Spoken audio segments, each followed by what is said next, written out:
CVille Show. It's great to connect with you in our studio in downtown Charlottesville. We are right in the middle of the epicenter of business and policy and politics. In fact, there goes Cliff Fox, the commercial broker, walking across the street. He's got a number of listings in downtown Charlottesville, including one that we have our eye on right now. What we try to do is relay content to you that we find compelling personally. Judah Whitcower, yours truly, my wife, she contributes quite a bit of content to this show.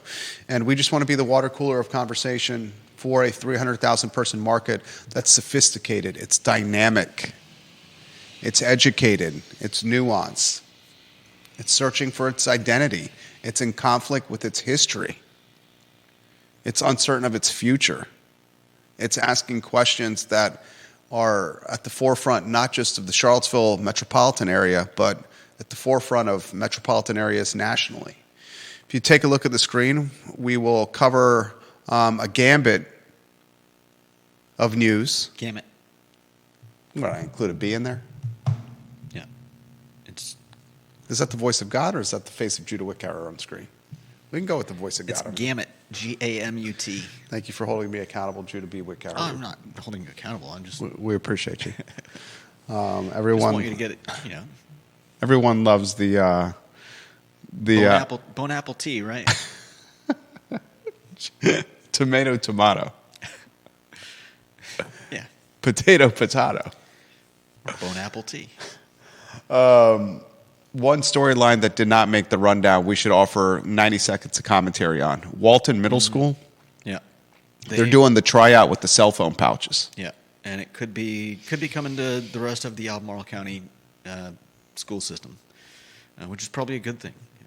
I'm all for getting kids to disconnect from their phones, at least while they're in school. Well, it's got to happen anyway. Youngkins banned them. Yeah.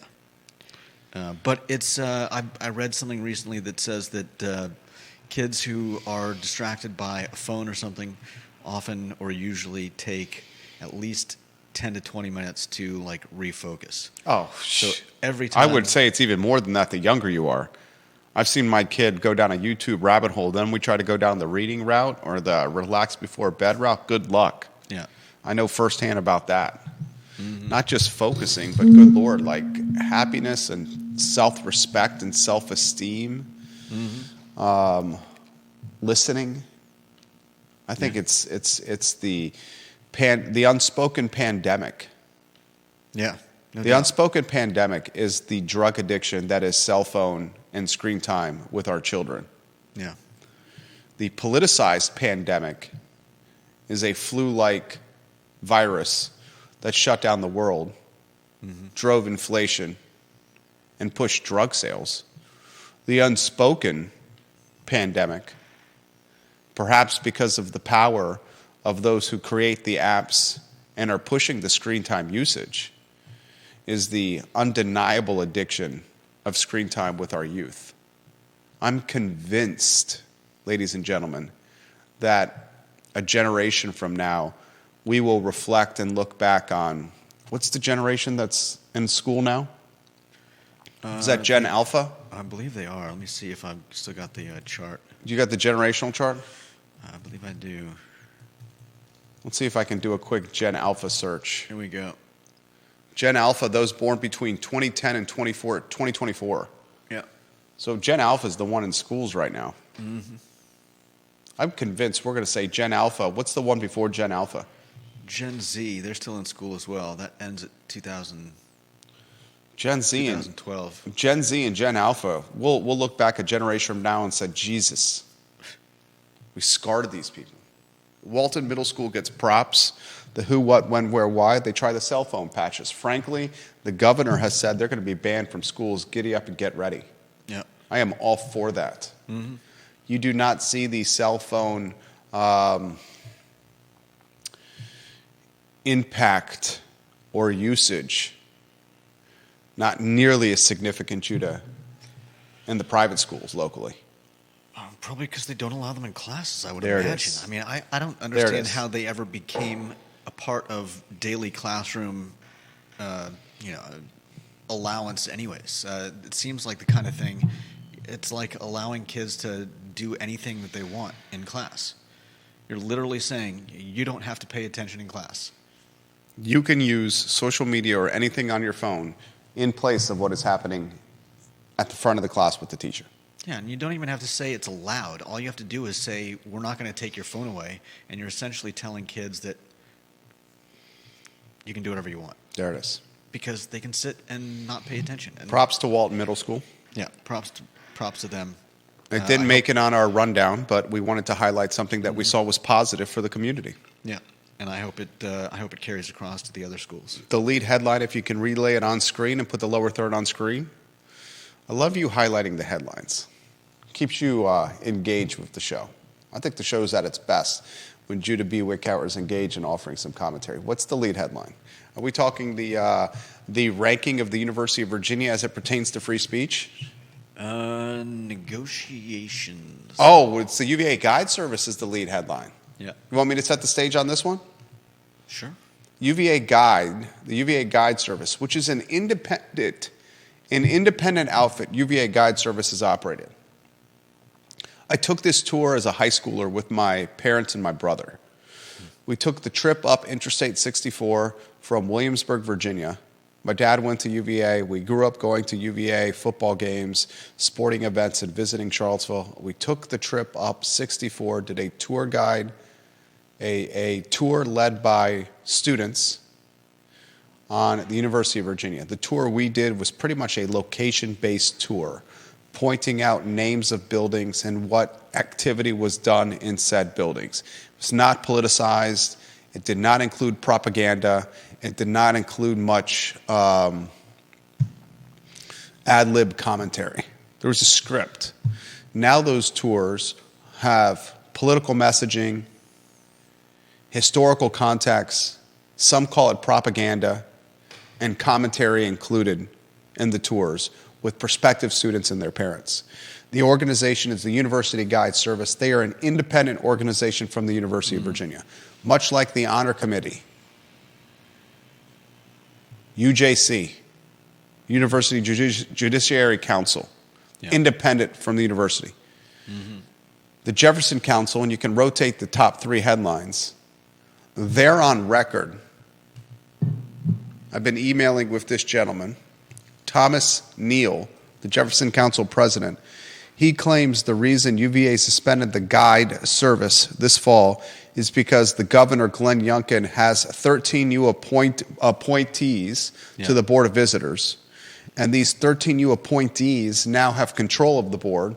And they said, hey, we don't like what we see here.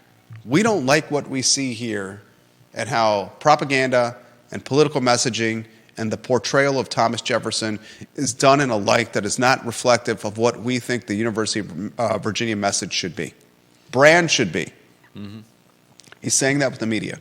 He also makes the point that the 13 appointees are not a homogenous block, and some are moderate, and obviously some are conservative, but they all took a look at what was going on, and I guess all agreed that it had to change. Nicholas Erpe, Logan Wells, Claylo, welcome to the broadcast. Like the show if you like the content. Share the show. Spread the gospel. So here's the updated storyline per the Cavalier Daily this morning. The University Guide Service is in negotiations with the University of Virginia administration to potentially return tours as early as the spring semester, the upcoming semester. Now, there's catches, there's strings, there's caveats. One of those strings is the UVA Guide Service has to attend 10 training sessions hosted by the Office of Admissions. One of those strings is the University Guide Service has to submit an outline of their plans for tours. And the last string is that the tours can be, air quotes, secret shopped by administrators to make sure or to ensure that the script or the outline is being followed. What do you make of this storyline? Is this, hey, you can go back to doing what you want, but Big Brother is watching you, and we want to understand the commentary you are offering? Or is this we have a PR disaster on our hands here, and we don't want it to continue. Let's get them back in play, but we're going to control what's happening behind the scenes. And lastly, if you're the Jefferson Council and the 13 appointments on the Board of Visitors that had Glenn Youngkin's blessing, how would you feel if the guide service returns to action after just a one-semester suspension? A lot to unpack on the Thursday edition of the I Love CVille Show. I mean, frankly, I'm surprised that UVA, with their multi-billion-dollar endowment, $14 billion plus. I'm surprised that they have an independent group doing this in the first place. Why would they not just make an in-house version of the same group that does exactly what they're wanting this group to do, which is basically have a script, or at least not go so far off script that you're making Thomas Jefferson, the founder of the school, look like a monster. And therein lies the rub. Therein lies the rub. Our second storyline is the fact that the Foundation for Individual Rights and Expression has named the University of Virginia the #1 college or university in the nation as it applies to free speech. Therein lies the rub. An independent third party is calling the University of Virginia, and you can find this on news.virginia.edu, the headline, UVA #1 in National College Free Speech Rankings. What does the University of Virginia love? Touting itself in rankings. You have an independent third party that is saying love touting themselves, or do they just often end up in rankings? Oh, they love the rankings. They love touting the rankings. I'm not saying I'm love surprised. touting the rankings. You have an independent third party that's calling UVA #1 for free speech. You then have the University of Virginia putting criteria in place on free speech during tour guides, and you have the University of Virginia militarizing the state police to disband a protest in early May of this year as it applies to the pro-Palestine push. I'm with you on the second point, less so on the first point. Oh, unpack that for me. Big brother, this is what you can and cannot say. Well, like I said, I'm surprised. I'm baffled that UVA doesn't have their own guide service, and I don't really see a problem with them telling a guide service that's taking people around UVA. Don't they also do school? What do you call it? What you were talking about, going on an initial walk through the school and finding out about it before becoming a student. No idea what you're talking about. Anyways, they've got a group that's giving tours, guided tours, and talking about Thomas Jefferson and the university. Why would I'm baffled they don't have their own group, but why would you want them bad-mouthing either the founder of your college or the college itself, or both? Why would you allow that to continue? I feel like it's less about free speech and more about, it's like if I went into Best Buy every day and brought a group of people and pointed out all the things that they do wrong and how horrible a company it is. Like, would anybody be surprised when I got kicked out? Janihu, thank you for the retweet. Please rotate those first three lower thirds on screen. Viewers and listeners, let us know your thoughts. The same day the Cavalier Daily breaks the news that the independent UVA tour guide service, dubbed University Guide Service, is in negotiations with the UVA administration about returning tours as early as next semester.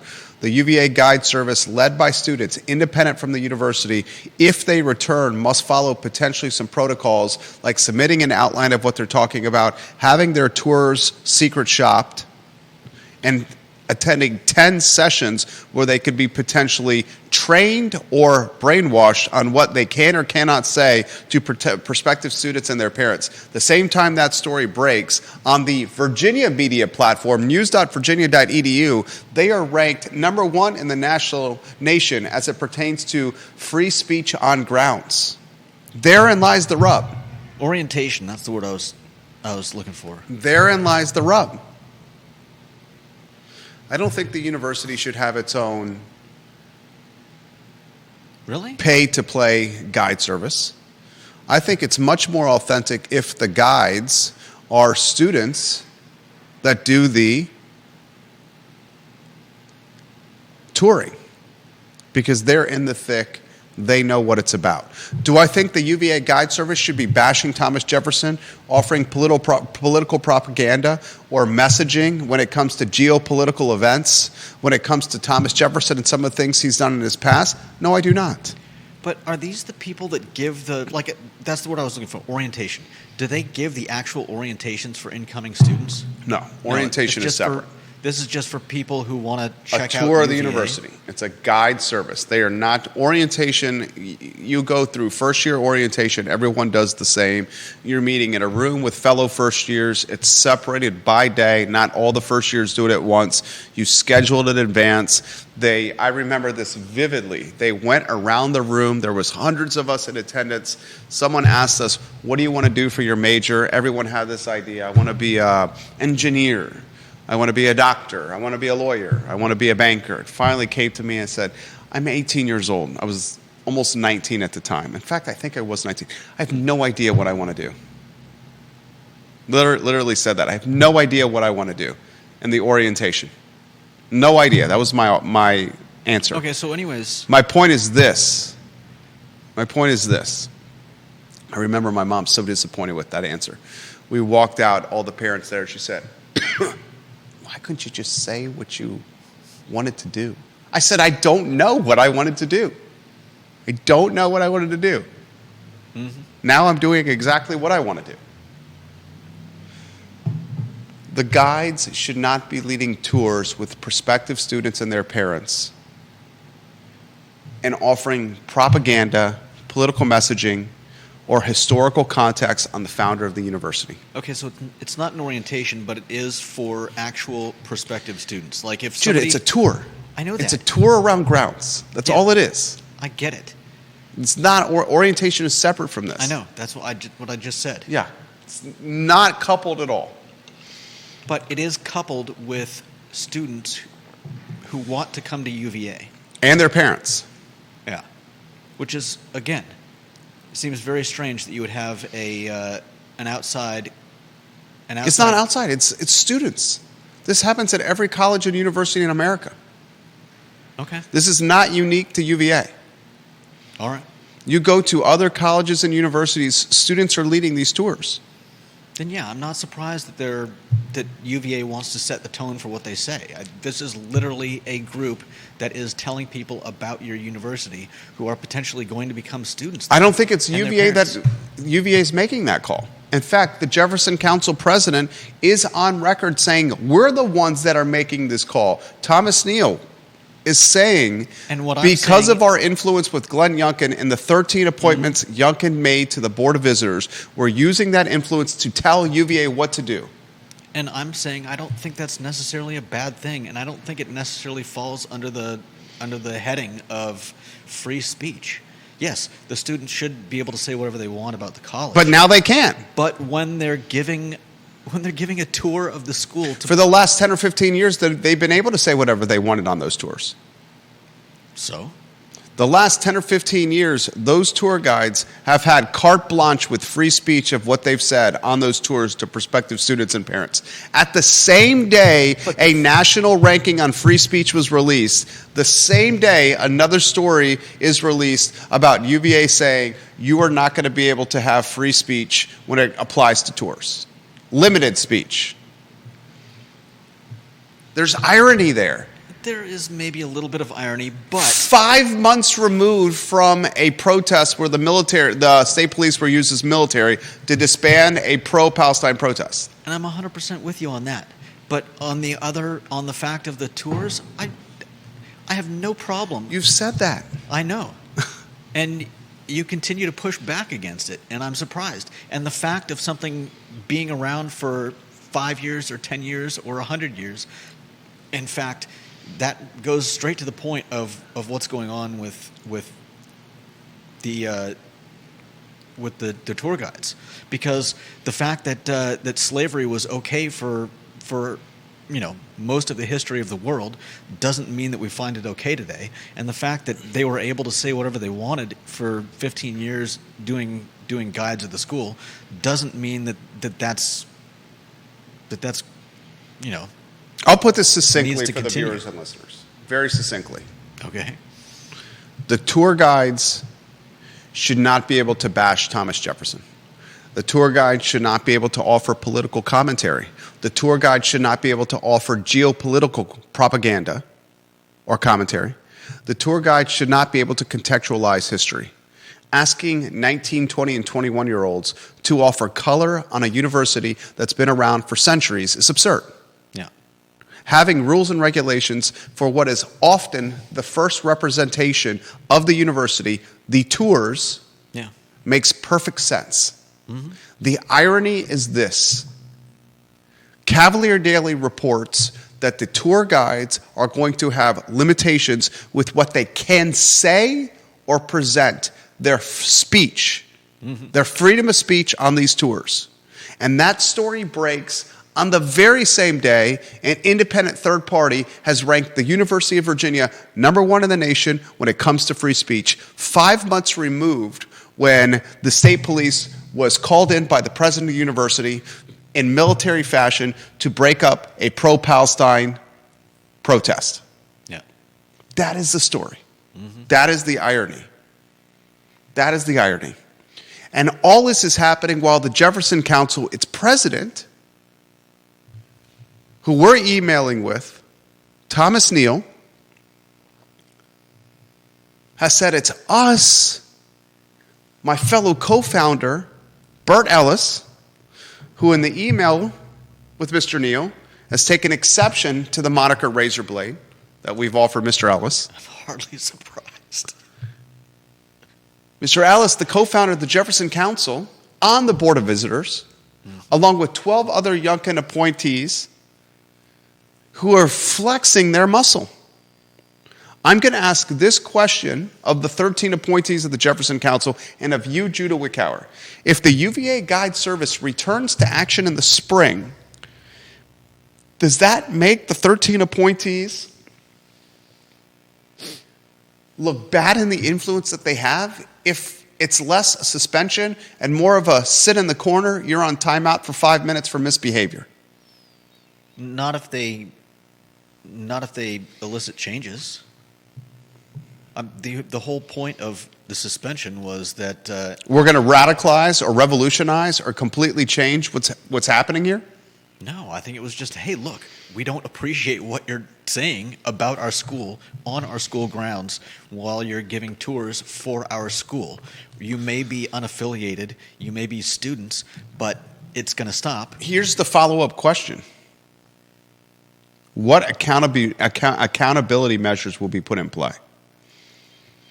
What ramifications will result if towing the company line and communicating the company message is no longer enforced, is no longer actualized? I'm saying if the tour guides start breaking script, Yeah. what are they going to do?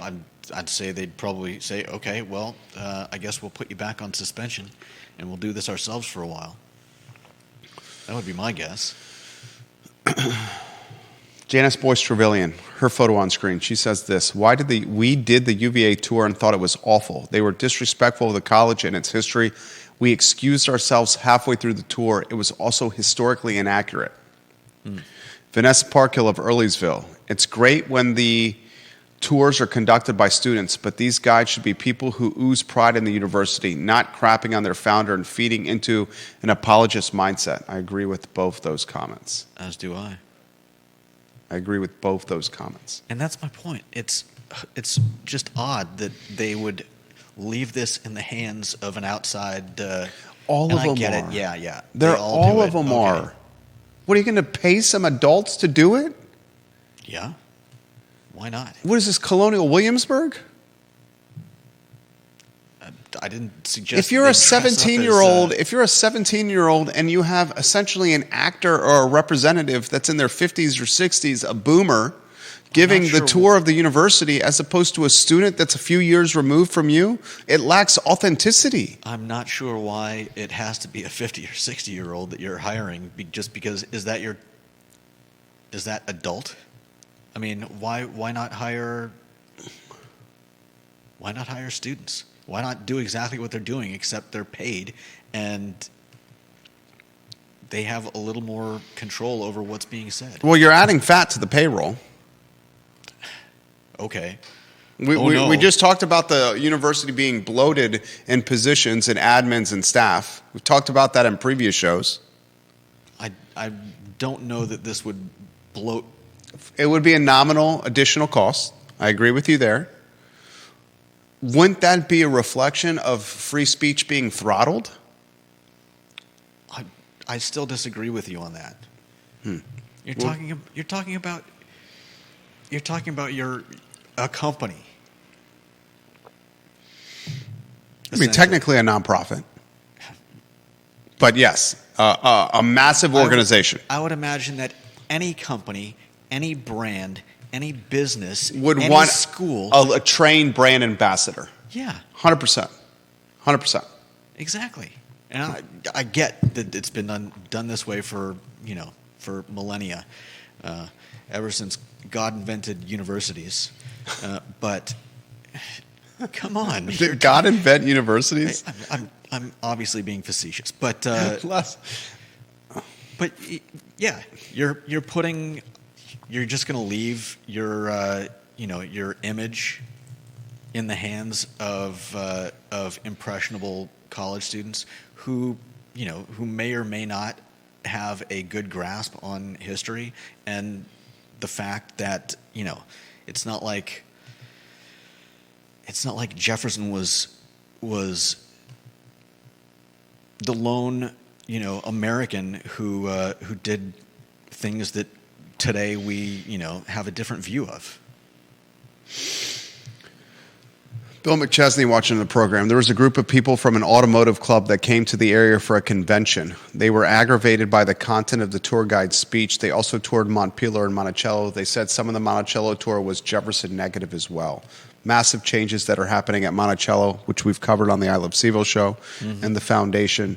It's a come to Jesus moment in the Charlottesville area as it applies to Thomas Jefferson.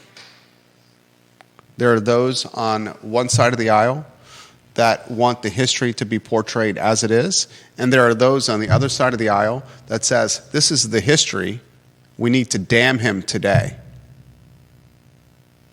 Yeah.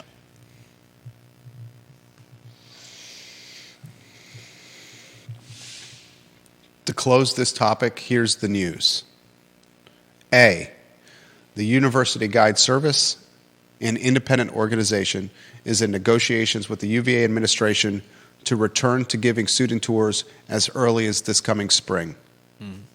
They will need to take 10 training seminars. They will need to provide an outline or a script to the university, and they will agree to be secret shopped on their tours to make sure they're maintaining the company line. This all happened at the same time that a third-party organization, the Foundation for Individual Rights and Expression, named UVA the #1 college or university in the nation as it applies to free speech. It's a nonprofit. It's known as FIRE. They partner with analytics company College Pulse to survey more than 58,000 students in 257 schools for its 2025 college free speech rankings. UVA climbed from #6 last year to #1 in the nation this year, or in 2025. And the irony of all this is it happens 5 months after the president of the university militarized the state police to pepper spray students at a pro-Palestine push. That's what I'm more surprised about. Everything here reeks of irony. Stephanie Wells Rhodes on YouTube, they should be trying to sell the university, not bash it. Yeah. I'm also in agreement with that as well. The next headline from Judah B. Wickower, where are we going with the next one? Oh, let's see. We've got Neil Williamson. Oh, Neil Williamson. This is from Deep Throat on the last one. And then we'll get to Neil Williamson. They can hire students for actual money and fire them if they don't follow the script. Fire one DEI dean and you can pay 50 tour guides. Kids can stand around grounds and talk as much smack as they want. The official tour, though, can have a script and tour guides can be required to follow it. Yeah. That's from Deep Throat. Neil Williamson has some commentary in the Free Enterprise Forum. Neil offering some comments on the program already. John Blair, thank you for watching. Local media watching the program. If you can get that lower third on screen. Mr. Williamson is the president of the Free Enterprise Forum. He runs a nonprofit that is a lobbying group that is pro-housing, pro-business, and pro-efficiency of local government.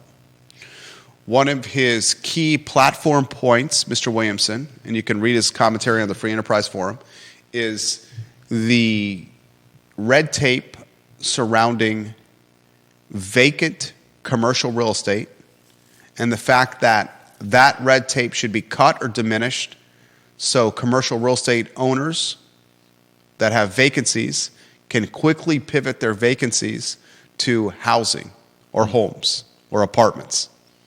Because it is his theory, if the vacancies in commercial real estate are converted to homes, housing, apartments, condos, townhouses, whatever you want to call them, that they will fill quickly and they will add additional inventory to the ecosystem that is strapped already with said inventory.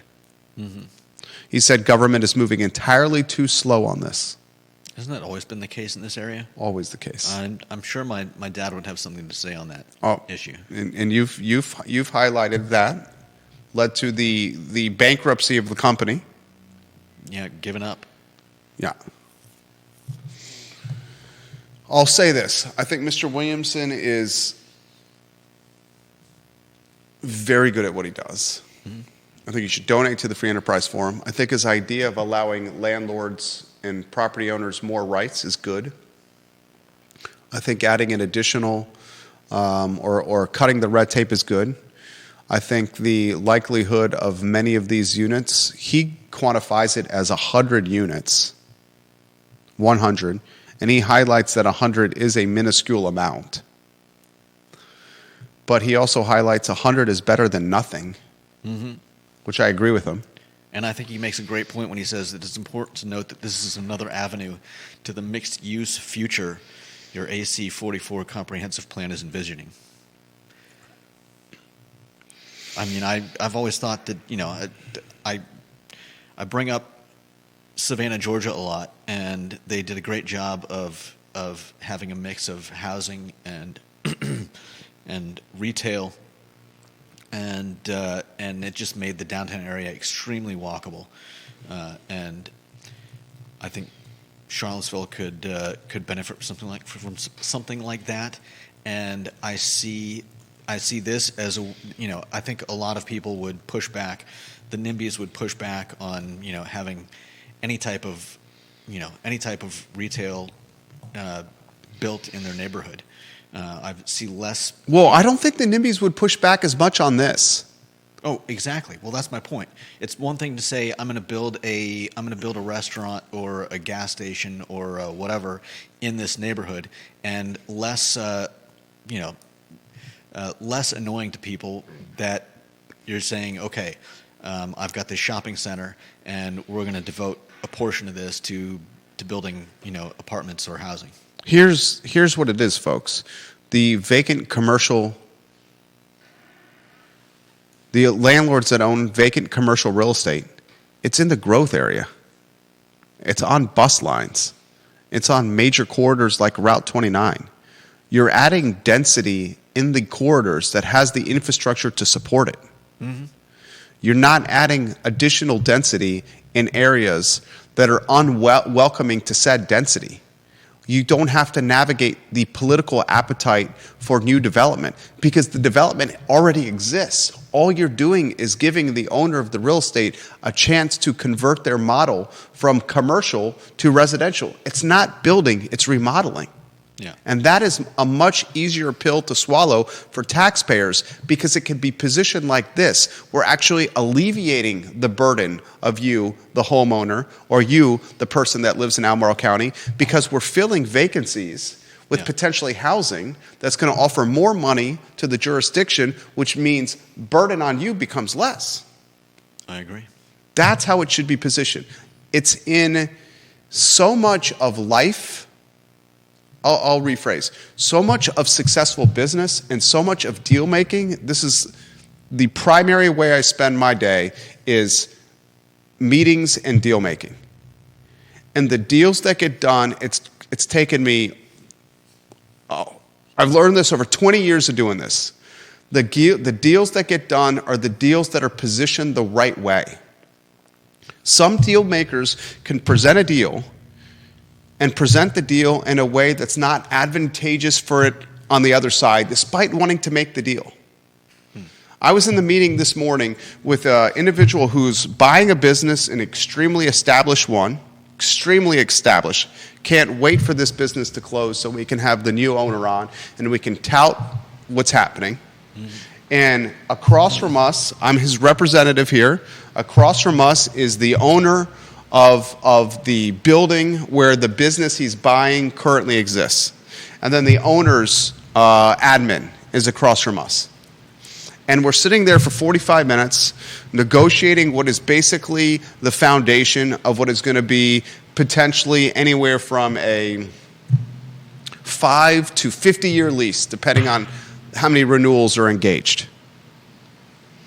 And the entire meeting that we're in for 45 minutes was about presentation, was about how we're going to have success in the location, the changes we're going to make to the established business that's been around forever, what we're going to do to breed confidence in you, the real estate owner that controls the keys to the building, what we're going to do to breed confidence in you that we can fulfill the first term and continue there for many terms thereafter.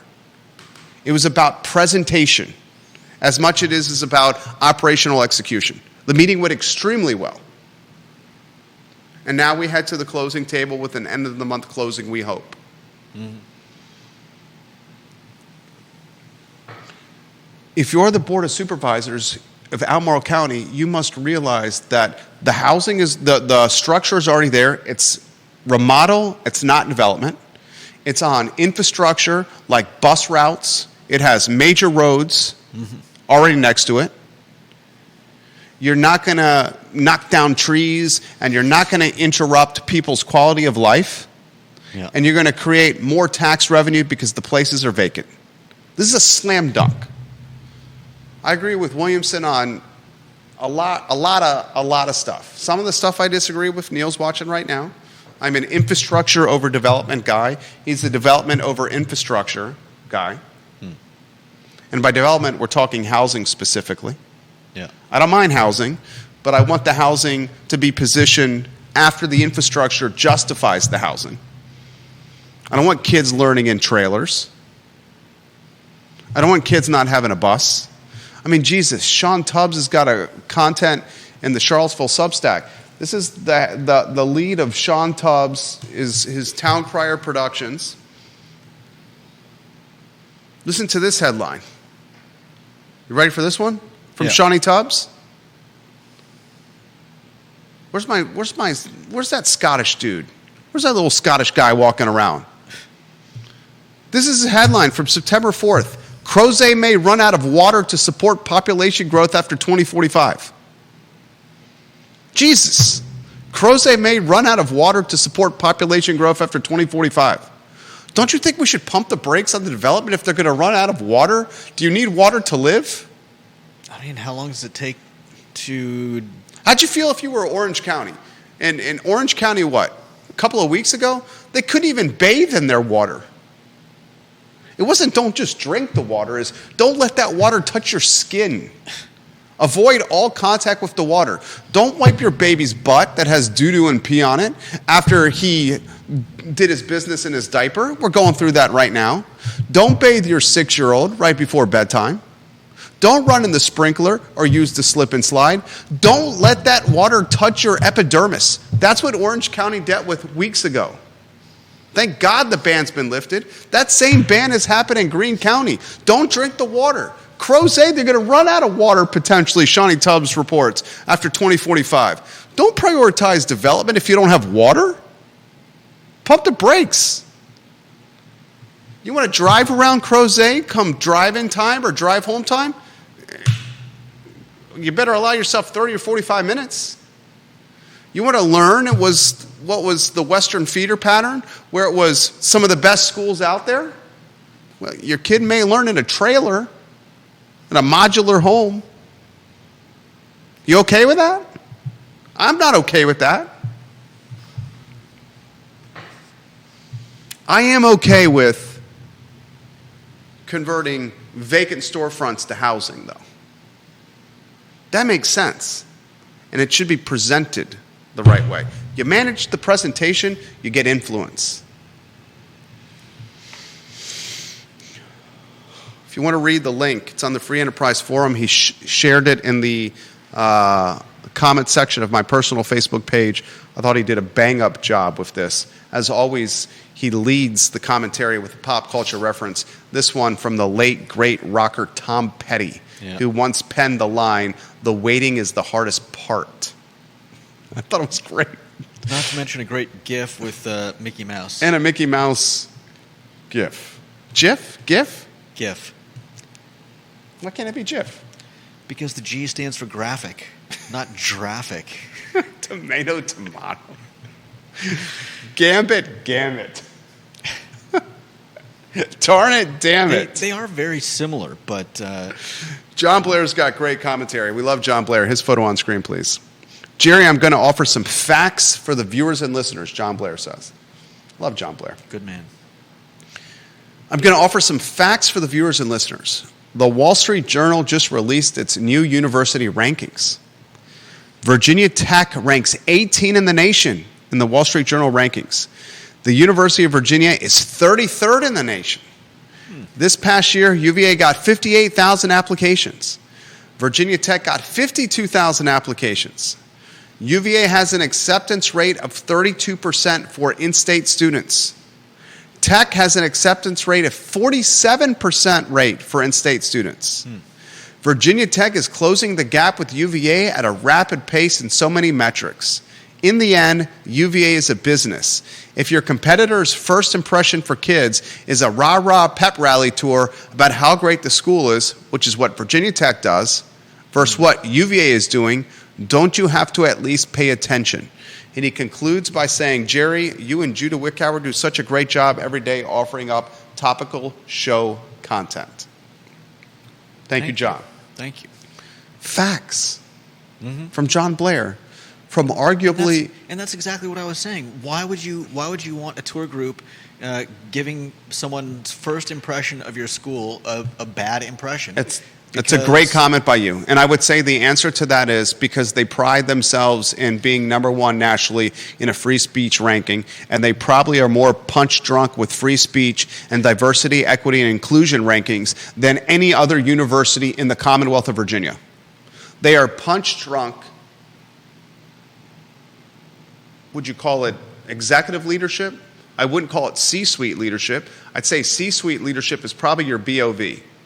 The leadership team right below the C-suite leadership, the BOV, now Youngkin's appointees, 13 on the board from Youngkin. Yeah. They ain't punch drunk with free speech, and they ain't punch drunk with DEI. The folks right below them are punch drunk with free speech and DEI. And because of that punch drunkness, they would rather be ranked in the free speech ranking number one and in the DEI rankings number one than they would want to maintain engagement and acceptance and popularity when it comes to applicants in the Commonwealth. And that right there is called what? Piss poor management, not seeing the forest through the trees.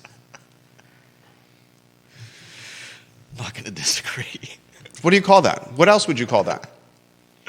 I like your terminology. I would love, let's run my company here. Let's run the Miller organization. We're not going to be concerned with the bottom line. Oh, and we're not going to be concerned with customers. We're concerned with our charitable donations, though. And let's invite people into the office to badmouth us to people who don't know anything about us. Exactly. Thank you. We're not concerned about giving Judah raises. We're not concerned about the bottom line and keeping the lights on and keeping our customers happy. But let's invite people into the office to talk smack. And let's be very concerned where our charitable donations are going in the public eye. It's the same thing. Yeah. It's the next headline, Judah B. Wickower. You're doing a hell of a job today. Thank you. Next we have Duck Donuts. We'll spend, 2 or 3 minutes on this? Yeah. It's a sad situation. Yeah. Especially for Stonefield. Right? They don't need empty storefronts. Stonefield resident and or tenant. I don't know that this is necessarily going to become an empty storefront. Right. We have to caveat that. Yeah. We don't know that. We don't think that they're actually closing. We hope not. Yeah. Temporary closing for Duck Donuts, signage in their window saying we don't have enough labor. Yeah. We have to close. Think about that. We don't have enough labor. We have to close. Some people will say, oh, you don't have enough labor because you're not paying them enough money. You don't have enough labor because you're depressing wages. Ladies and gentlemen, they sell donuts in a high rent district, maybe the highest rent district in the region. The margin is not great. They're not going to operate the business in the red and stay in business for long. You can pay everyone a boatload of money, but if the profits and the revenue don't sustain the overhead, then what you're paying the people is short-lived. You can't sell an individual donut for $10 to justify paying somebody a $20 wage to work the cash register at the donut shop. No customer is going to spend that kind of money on a donut. How much you spend for a donut? How much would I personally spend? And these are craft donuts with craft toppings on them. How much would you spend for a donut? $1 or $2. I mean, there it is. I haven't had a donut and I don't know. There it is. $1 or $2. Yeah. How many $1 or $2 donuts do they have to sell to pay 4 people $20 an hour to work a 10-hour daily shift? And I'm just talking what they're paying the customer, just paying the employee. Maybe if you it's got time to expand their business so they can do that. I'm joking. Okay, thank God. You deadpan. You dry-faced it that people thought you were serious. Yeah, but think about a company like Dunkin' Donuts or some of these other donut companies who have essentially shopped out their brand to gas stations and grocery stores. You're talking franchising. Yeah, that's what you're talking, franchising. It's unfair to compare Duck Donuts to Dunkin' Donuts. Oh, I'm not saying they could do the same thing to scale. Dunkin' Donuts has. Okay, finish your commentary, please. I'm sorry. I'm not suggesting they do it to scale and try to sell Duck Donuts across the United States, but it would be one way to bring in more revenue. You know why why Dunkin' Donuts is winning? Because it's a corporation. Dunkin' Donuts is winning because they diversified their revenue streams. That's what I was just talking about. Dunkin' Donuts is not even Dunkin' Donuts anymore. It's Dunkin'. And Dunkin' has a Baskin-Robbins tie to it. Yeah, I know. It's a coffee it's a coffee donut breakfast sandwich ice cream shop with a drive-through and the best technology possible. Duck Donuts is a donut shop that sells craft donuts that was founded in Duck, North Carolina. You got to start somewhere. I mean, what is it supposed to do? Oh, pay them $20 an hour. Let's get 4 people. Let's pay them $20 an hour. Let's have $80 an hour. $80 an hour and overhead. Let's be open 10 hours a day. $800 in payroll, not including the payroll taxes. $800 just what we're going to pay people in wages, not including rent, not including electricity, not including cost of goods, not including insurance, not including marketing. We got $800. We're going to sell a $3 donut $800 divided by 3. We're going to have to sell 267 donuts a day just to pay the $800 to the people. It ain't mathin'. That ain't mathin'. And we want to live in a world where everyone's making $20 an hour to work frontline jobs? Well, get ready to pay $7 or $8 for your donut. It ain't mathin'. Next headline, please, Judah Wickhauer. For sale. All right, I found this, and if you're interested in this opportunity, please let me know. There's an office condo in the Holsinger building, a building developed by my mentor, Bill Nitchman. It's on Water Street. The office condo has an asking price of $495,000. It is a beautiful space. It's 15 years old. It has an updated HVAC unit. It's a little over 1,000 square feet. $460 price per square foot. You could do retail there. You're across from the Water Street parking garage. It has upside, so much potential, and I clearly can help you actualize the potential of this downtown 1,000 square foot piece of property that has a parking space included. I see the potential here, and I want to help someone actualize the potential. So if you're interested, direct message me, reach out, and we'll make it happen. In a lot of ways, Kevin Higgins, I'm going to get to your comments. They're a good one. In a lot of ways, the opportunity in downtown Charlottesville now is as significant as I've ever seen it. I've been in the city for 24 years, first arrived as a mischievous and precocious 19-year-old first year in Dabney 101, old dorms, right off of Bonnycastle Circle. I'm now a father of two, a husband of a fantastic person, and an owner of a couple of businesses. And I see the 8 blocks that are downtown Charlottesville as being distressed. Mm-hmm. And in the words of Warren Buffett, you be greedy when people are fearful, and you be scared when people are greedy. People are fearful with downtown Charlottesville right now. It's distressed. It has headwinds. Now's the time to capitalize, because those headwinds will be navigated and the distressed nature of downtown will be fixed. Opportunity is knocking. I'm taking advantage of it, and let me help you do the same. The final piece of content we want to relay to you is the fact that the line is moving. If you want to put me on a 1. Wake Forest now a 1-point favorite against the University of Virginia, ESPN2, Saturday night, 7 o'clock kick in Winston-Salem. There goes Kyle Irvin, the fantastic communications director from the Charlottesville Police Department. We have made the comment on this show and on the Jerry and Jerry show, arguably the most important game on the schedule is this Wake Forest matchup. You win this one, you could potentially start the season 4-1 or 5-0, and then you get into the meat and potatoes of your schedule at the back end. A 1-point Vegas line, you get 3 points for playing at home, means Vegas sees the Wahoos as really a 2-point favorite. Let's see what this football team is about. They looked good against Richmond in front of a half-empty stadium. You beat Wake Forest. You got Maryland under the lights the following week at Scott Stadium. I'd love to see a packed house for a chance to start 3-0.